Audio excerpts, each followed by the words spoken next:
David Hallyday, de son vrai nom. David Michael Benjamin Smet, né le 14 août 1966 à Boulogne-Billancourt, en France, est un homme au sang artistique issu de deux parents légendaires, Johnny Hallyday et Sylvie Vartan. Sa vie est un voyage coloré, des scènes brillamment éclairées aux moments calmes dans l'obscurité de la tristesse. Pour comprendre David, il est impossible de ne pas mentionner la plus grande tristesse de sa vie.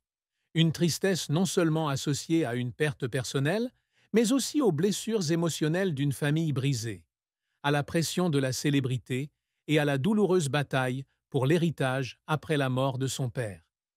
La plus grande tristesse de David vient peut-être du décès de Johnny Hallyday, son père, avec qui il aimait mais entretenait une relation difficile, le 5 décembre 2017. Johnny, icône du rock'n'roll français, est décédé d'un cancer du poumon à l'âge de 74 ans, laissant un vide dans le cœur de David qui ne pourra jamais être comblé. Bien que père et fils aient trouvé une harmonie musicale, notamment avec l'album Song pour Song, 1999, leur relation durant les premières années de David était chargée de distance. Johnny, avec sa vie bien remplie de superstars, était souvent absent de l'enfance de David, le laissant élever principalement par sa mère Sylvie et sa grand-mère.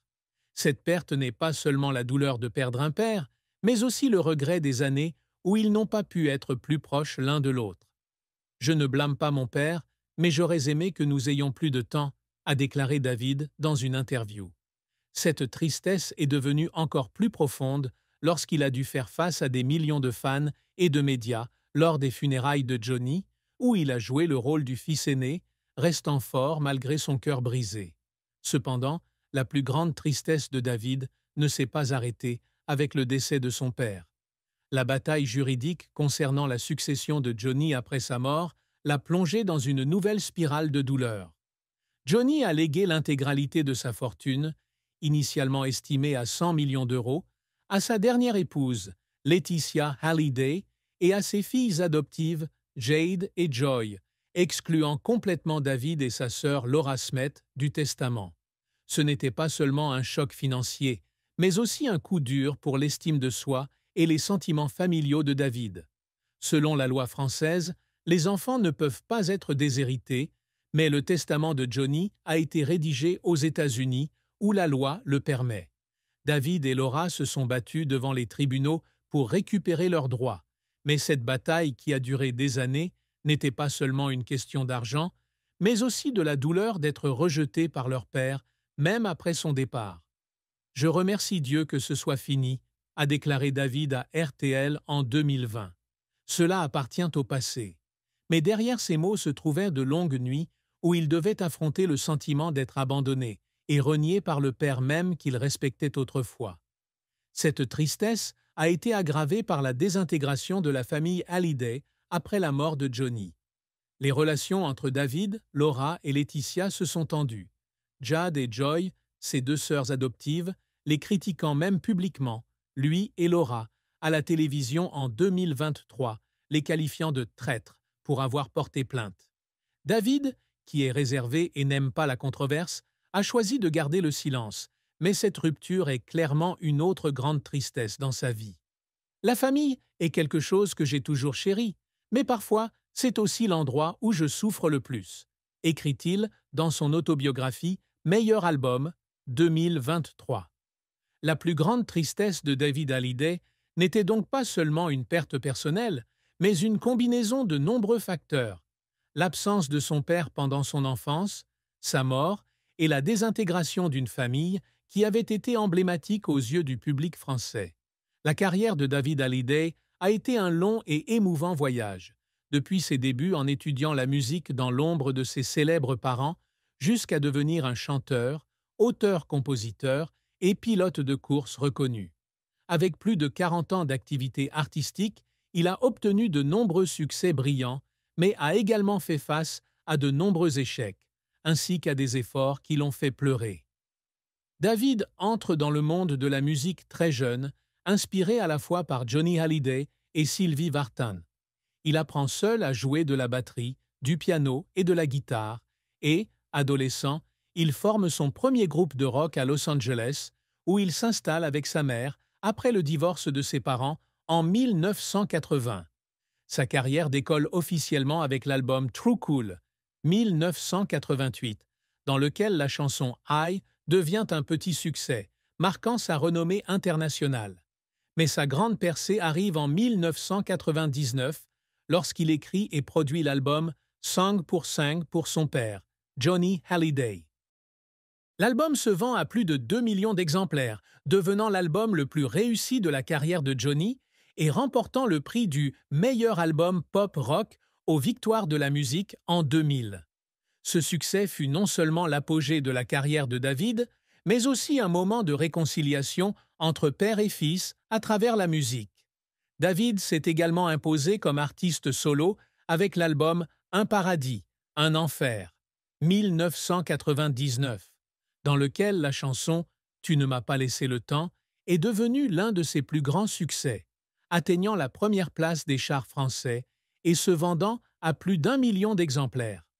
La chanson, écrite après la mort d'un ami proche, a non seulement apporté un succès commercial, mais a également aidé David à se connecter émotionnellement avec son public à travers la douleur personnelle. Il continue de faire parler de lui avec des albums comme Révélation, 2002, et Satellite, 2006, prouvant qu'il n'est pas seulement le fils de Johnny Hallyday, mais un artiste indépendant avec son propre style. Outre la musique, David connaît également le succès dans le domaine des courses. Il débute la compétition en 1989 et remporte le championnat de France Grand Tourisme en 2001. Cette passion n'est pas seulement un hobby, mais aussi un moyen pour lui de s'affirmer hors de l'ombre de sa famille. La course me donne un sentiment de liberté que la musique ne peut parfois pas me donner, a-t-il déclaré un jour. Cependant, la carrière de David n'a pas été sans revers. L'une de ses plus grandes percées fut son rôle dans le film He's My Girl, 1987, une comédie pour adolescents dans laquelle il jouait et chantait la bande originale. Bien que la chanson thème ait atteint la 79e place du Billboard Hot 100, le film a été fortement critiqué pour son scénario faible et son jeu d'acteur peu convaincant. David a admis un jour « Je ne suis pas un acteur. J'ai essayé, mais ce n'était pas ma voix. » Cet échec le pousse à se retirer temporairement du cinéma, se consacrant entièrement à la musique. Un autre échec fut l'album Rock and Heart, 1990. Bien que la chanson Ouh là là ait atteint la 51e place du Hot 100, l'album n'a pas réussi à répondre aux attentes sur le marché international, en particulier aux États-Unis, où il espérait construire une grande carrière. La concurrence féroce et la pression pour surmonter l'ombre de son père ont poussé David dans une crise. Il a déclaré un jour « J'ai l'impression de ne pas être assez bon.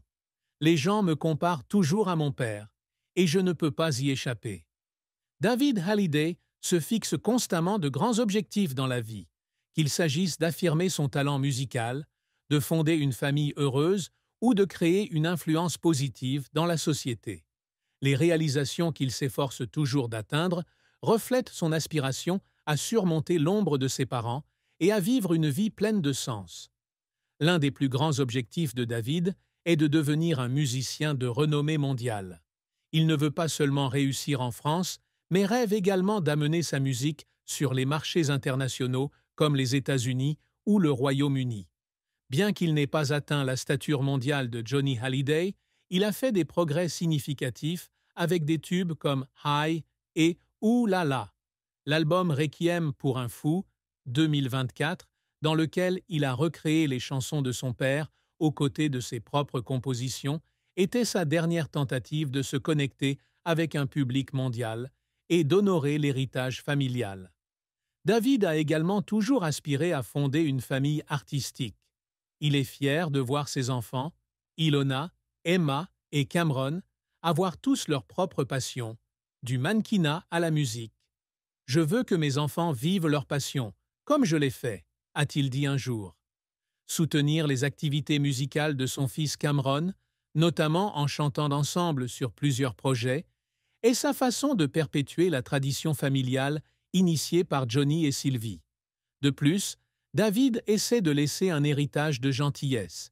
Il participe à de nombreuses activités caritatives, allant du soutien aux orphelins aux dons aux organisations de protection de l'environnement.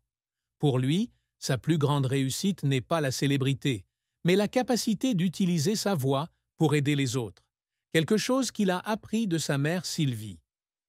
Partie 4. Amour et mariage. La tristesse amoureuse.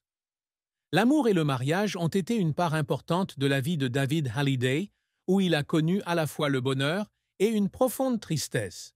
Au travers de 2 mariages, Estelle Lefébure, 1989-2001, et Alexandra Pastor, 2004 présent, il a trouvé l'amour, mais a aussi dû faire face au chagrin. David rencontre Estelle Lefébure, un célèbre mannequin, lors d'une émission de télévision en 1988. Ils tombent rapidement amoureux et se marient le 15 septembre 1989, alors que David a 23 ans. Le mariage a donné naissance à 2 filles, Ilona, 1995, et Emma, 1997. Oi,